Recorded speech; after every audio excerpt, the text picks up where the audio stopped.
Welcome back to Coding Commanders. I'm Commander Candy, and today we are going to use vanilla JavaScript and NodeJS to make a GUI content tool. This tool is going to allow the user to type in some content and select from a drop-down what type of content it is. When they click a button, it's going to clear out the text input area and add their content to a code preview on the bottom that has converted their text into the proper HTML code. When they're done constructing the information for the page, they'll enter in the page name, click another button called Create Page, and it's going to send all this data to the back end, and with the Node.js, we will create an HTML file. Now this content tool, I made it to be like the basic backbone of a GUI content tool. The basic tool that we're going to work on, it doesn't have a lot of frills to it because I made it so you can easily add to it whatever you'd like. I made sure to include the basic concepts in the code that will be needed to make your own content tool with whatever features you want or need. Make sure you stick around because at the end of the video, I am going to go over some common features that you might want to add to the content tool in order for it to suit your needs, wants, or desires. Step 1, let's look at the project's file structure. Our main project directory is called content_GUI, and it contains all of our project's files and subdirectories. Inside our main directory, first we have the files directory. This is the directory where we're going to save the HTML files that our project will create. Next, we have our static directory. In this directory will be our front end code. That includes index.html, maker.js. This file includes our front end JavaScript, and style.css. Then we have main.js. This is going to be our back end JavaScript code, and our package.json file, which contains information about the project.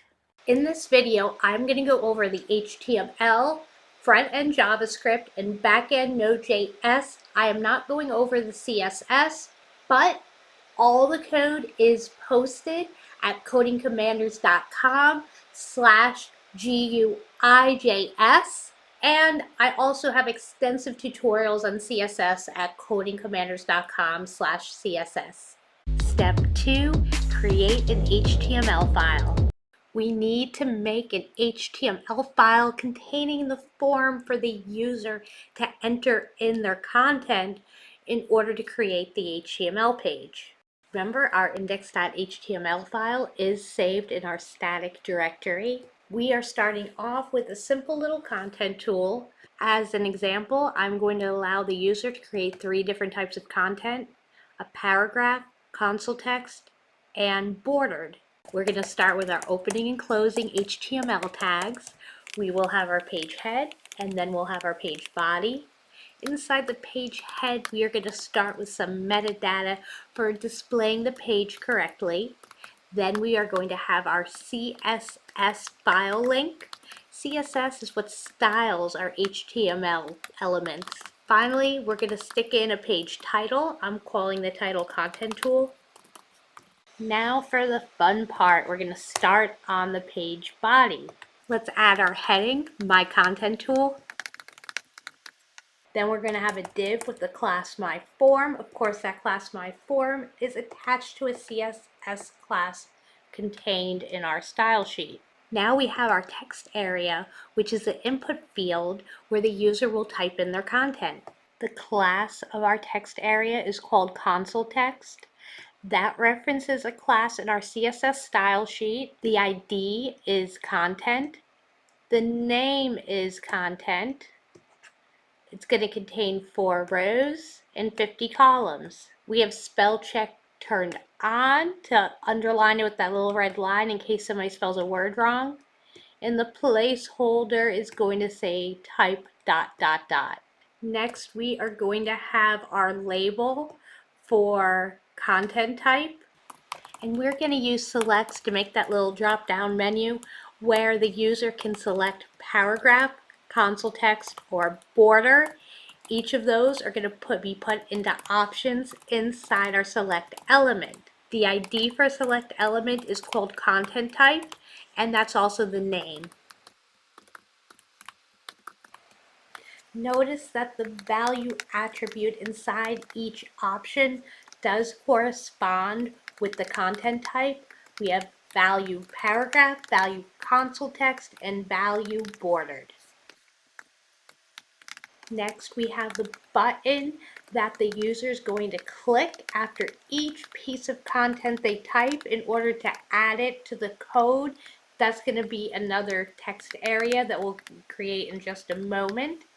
Notice that inside the button, there's an onClick attribute called add this.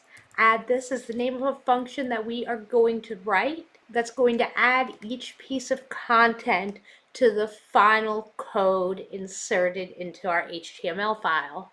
Now on the bottom, we are going to have a form. The class is also my form. The action, which is going to refer to our server code in main.js, is going to be /page. We'll get into that in just a little bit. And the method we're going to use to send it to the back is called post. File name. Then we're going to have an input field name file for the user to enter the name of their file. Then we have written code preview, and there is another text area which is going to display the content converted into HTML code. The name and ID of this field is my page. On the very bottom, we are going to have a submit input button. The type is submit, the ID is type, and the value, which is what the button's going to say, is create page. On the very bottom of the body, we have a script, src equals maker.js. This is referencing the JavaScript file that we're about to make that is going to make the top part of this form work. This bottom form is going to be made to work in our server-side JavaScript code in main.js. Step 3. We will write our front-end vanilla JavaScript code.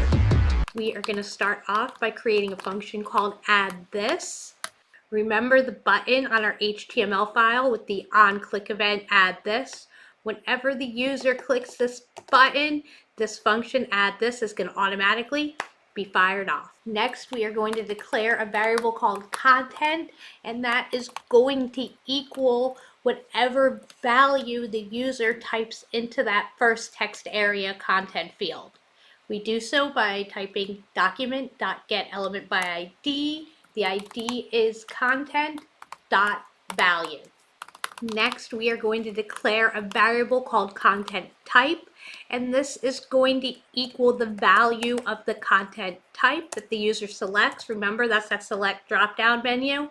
That's going to be either paragraph, console text, or bordered. Now let's jump out of the addThis function for just a moment, and we are going to create a new function called makeHTML. It's a function of content and type, and what it's going to do is take whatever content the user types in and convert it to the appropriate HTML code. We're going to do so by using a switch statement. First, I am declaring a variable called toReturn, which is going to equal whatever at the end of all this makeHTML code we want to return to the application. And for our example application, there are 3 cases: paragraph, console, or bordered. In the case of paragraph, we are going to add an opening and then a closing paragraph tag to the content. In the case of console, we are going to add a div class console text before the content and then the closing div tag after the content. And for bordered, we are going to add div class bordered before it and closing div afterwards. Our default case is going to just return the content without any HTML added. Next, we are going to declare a variable called return value, and it is going to equal the value that we want to add to our second text area, the one with the ID my page. We are going to set return value equal to the function make HTML with our content and our content type variables passed in. Now we're going to go ahead, we're going to use document.getElementById, reference my page, that's our second text area, and we're going to add return value to whatever is already in that text area. Then we're going to go ahead and we're going to clear out the content text area to allow the user to type a new piece. So the back end doesn't work yet, but this first content area in the front end should work. So if I go ahead and I type I love JavaScript, select paragraph, add to code, then when you go down here to the code preview, there it is. Now if I want to type in bubbles are fun, and let's say I want to make that one bordered, add to code, there you go. And see how every time I add something new, this is going to clear out because we cleared it out at the end. And every time we press this button, it's going to add whatever we typed in HTML code form to the end of the code preview. Next, we are going to do the back-end JavaScript to make this button work. Step 4. Before we start creating our back-end Node.js code, we are going to have to NPM some stuff.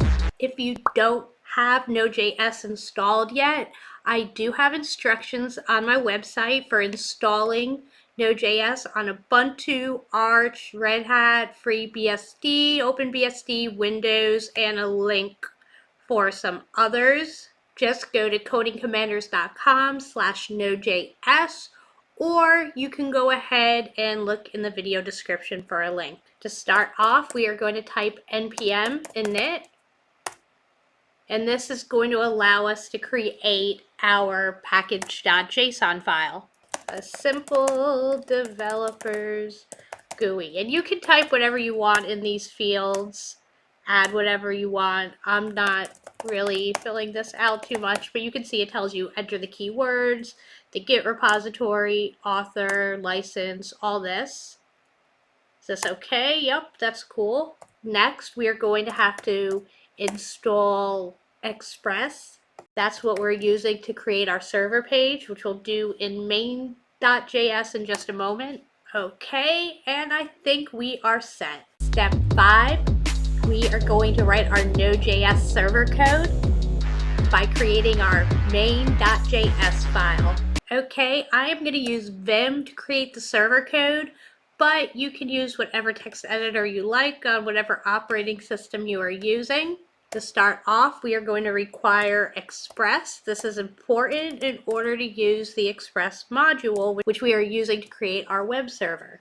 We are also going to have to include FS, which is the Node.js file system, in order to create our HTML file. I'm also going to use body parser just to make this simple, and we're going to require body parser. Now we are going to declare our Express app. We are going to use body parser.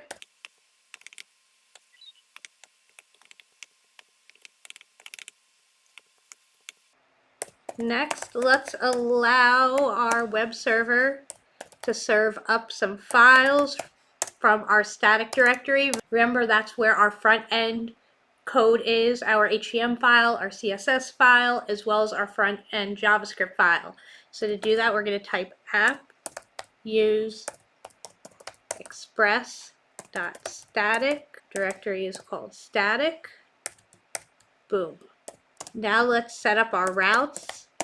We're going to start with the route to our home page, which is index.html, app-get, request and response. And what we're going to do is we're going to go ahead and we're going to send our file, which is static/index.html. Boom. I'm also going to set up another route to get our index page, which is /page. Eventually, you see the index page to this application. Once you pimp it out and add more, the index page might be a page giving different options like create a page, edit a page, things like that. So I'm kind of setting the application up for the future for pimping it out. We're going to have a specific route called /page where you would go to content GUI /page in order to get to the create page form that we made today. I hope I'm being clear. If not, please feel free to comment and ask any questions. So for that, we're going to do res.send file. Okay, now remember on the form, the action was post. We are going to create some post code now for /page. We are going to declare a variable called file, and it's going to equal the input field called file on our form. This is where those name fields on the bottom form come into play. Oh, I forgot to write the file name. Then I'm going to declare another variable called content, and that is going to equal that second text area named my page. Now what we're going to have to do is we are going to create a function called HTML file. We are going to pass in our file variable. That's the file name that the user enters in. The content, that's the my page, the code preview at the bottom of our HTML form, and the response into this function in order for us to create the page. Let's come up here. Okay, here is our function. Our name is going to equal files / because remember we want to store all of the HTML files that this application creates inside our files directory. Then we're going to add the name of the file that the user entered on the form plus .html. Now content I have set equal to pre-data plus data plus post-data. This data variable is equal to that code preview, the content that the user entered in HTML form, plus we're going to set up in a second a variable which contains the HTML code for that page that'll go before the main content that the user is entering in, and post data is going to equal the HTML code that we want to throw in after the main meat of the page. So in pre-data, we're going to have like the heading, the page menu, all that kind of stuff. And in post-data, we'll have like the footer, the closing tags, all that kind of stuff. So the content that the user is entering in is going to be in the middle of the page. Now, once you pimp this out, you'll probably want to create more fields like that file field for the user to enter in things like the page heading, the page title, page keywords, all that kind of stuff. But in the simple, bare bones template for creating a GUI content tool, I only use the file name as an example, but you would just add more input fields and create more functions in order to incorporate more user data into your page. So what I did to create these pre-data and post-data variables, I just took one of the pages from my Coding Commanders website and I just minified the code with the menu, the heading, the footer, all that kind of stuff to put before and after. So let's like magic make these appear. There. Okay, and then finally in our HTML file function we have the NodeJS write file function. I do have a complete tutorial, written lesson, as well as a video on using this function. If you're interested, we're going to pass into it the name of our file, our page content, which is the entire HTML page content, and a function of error. If there's an error, we're going to return that error, send it back to the user, let them see what that error looks like. Otherwise, we are going to say to the user, file saved, and give them the location of that file. Finally, at the end, we are going to want to set up a port. Let's say the port equals 3000, and then we are going to have the app listen to that port. And in the terminal, we are going to console log. Step 6, we are going to test our application. Before we can test our application, we have to start our server. We'll do so by typing node main.js. Magic happens on port 3000. Now we can go to our web browser, type localhost 3000. Boom, there's our content tool. Let's test it out.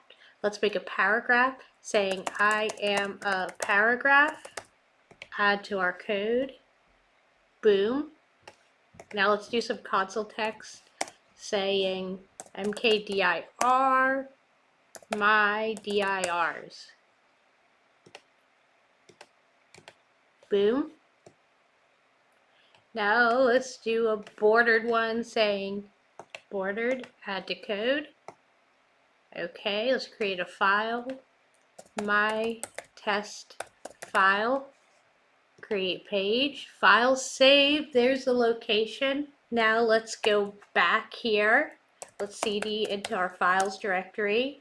Let's ls and my test file. We can look at it. Use vim. Boom. There it is. As you can see, I put a file called style.css into my files directory. That's just so I can open it up and show y'all with the different styling in the CSS what the page would look like. In real life, you would be placing these files into a website and they would be referencing some kind of CSS sheet to give it the styling for the border div, console text, paragraph, etc. So let's go ahead and open up my test file. And here you can see this is what the final one looks like. I have a paragraph, mkdir, my dirs, little pig let me in. Step number 7, our final step is to pimp your tool and make it into whatever you want or whatever you need. I'm about to give you some great suggestions. I'm just going to briefly go over some stuff. If you would like me to do a follow-up video going more in depth into any of these ideas or any of your own ideas, comment below and let me know. If I see you want me to do a video, I will make every possible effort to get that video done, so make sure you let me know. One suggestion that I already spoke about was more input fields. On each of these pages, you're probably going to want the user, whether it's you or somebody else, to be able to enter in page headings, page titles, keywords. Another way that you're probably going to want to pimp out your content tool is to not just make HTML files, but also store them in the database. You may want to do so by just storing JSON blobs in the database containing the HTML code, or you might want to reconfigure the whole thing where you have input fields on the page for the user to enter their content and then a drop down what kind it is, enter another piece of content, drop down what it is, enter the page head, the page title, and then you're going to have a database table where you will just store the content and the content type. Then later when you query the database based on the content type, you can create the HTML on the fly. Do you understand what I'm saying? You have any questions? Let me know. I do have tutorials on using Postgres with Node.js. With the stuff you learned in this video combined with my Postgres tutorials, I think you can start off on your own into incorporating some kind of database storage with this application. Again, if you have any problems, reach out. You can also tweet me at Coding Commander. That's a great way to get a hold of me. The reason why I made the first form to have that code preview on the bottom is because while you're experimenting and trying different things, it's nice to have that code preview on the bottom where you can actually go in and alter the HTML if you want to, if there's an option you haven't included yet. I kind of made this tool to be something that you can use for your own projects, like a developer's content tool. Another way you're probably going to want to pimp this out is by allowing people to enter not just like paragraphs and text type content, but also images, links, things like that. if you do want to expand it to accept images and links, you might want to have the content box change, where if somebody on the content drop-down selects image or link, you might have a new input area show up. Instead of having a text area, maybe you have an input field, say if it's for a link. The text box might no longer be visible, display none, and then you might replace it with separate input fields for the src, for the alt text, etc. Anything else that you think somebody would want to enter for an image. The same thing with links. You might want to put in the link text, the href, all that kind of stuff. You might want it to change. If you're doing it just for yourself, you could keep the same text input and just like separate it by commas and do it that way in order to convert it into your code. So those are some ideas I have on how you might want to pimp out your content tool. You have any other ideas, let us know, share with the community. You want me to demonstrate any of these ideas in a follow-up video, also let us know. Thank you so much for watching my video, and until next time, happy coding!